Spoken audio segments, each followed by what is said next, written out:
Финансовая система Казахстана на пороге перезагрузки. Что изменится в работе банковского сектора страны и как это отразится на Казахстан? Банки выдали кредитов населению на 23 триллиона тенге. Банки активно выдают кредиты, но приоритет очевиден. Лидер по доходности – Халыкбанк. Доходов банков есть и другая сторона – долги казахстанцев.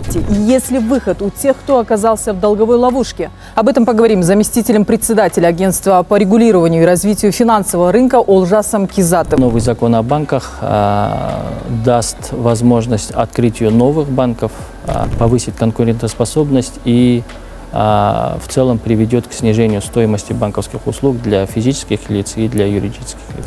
Минимальный размер уставного капитала для банков с базовой лицензией будет 10 миллиардов тенге, для банков с универсальной лицензией 20 миллиардов тенге. Открытие исламских окон в Казахстане – это для рынка, конечно же, плюс. Но как все будет происходить? Он в обязательном порядке должен определить, выделить активы,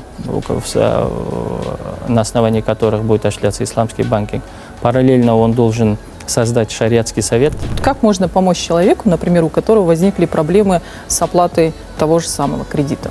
Большое количество жалоб клиентов связано с тем, что, возможно, где-то банки там не всю информацию раскрывают, и это есть понятно, что и с низким уровнем финансовой грамотности нашего населения. Но сейчас в Казахстане функционирует 3 омбудсмена. В эфире программа «Түйін». Меня зовут Ания Байурас, и мы начинаем.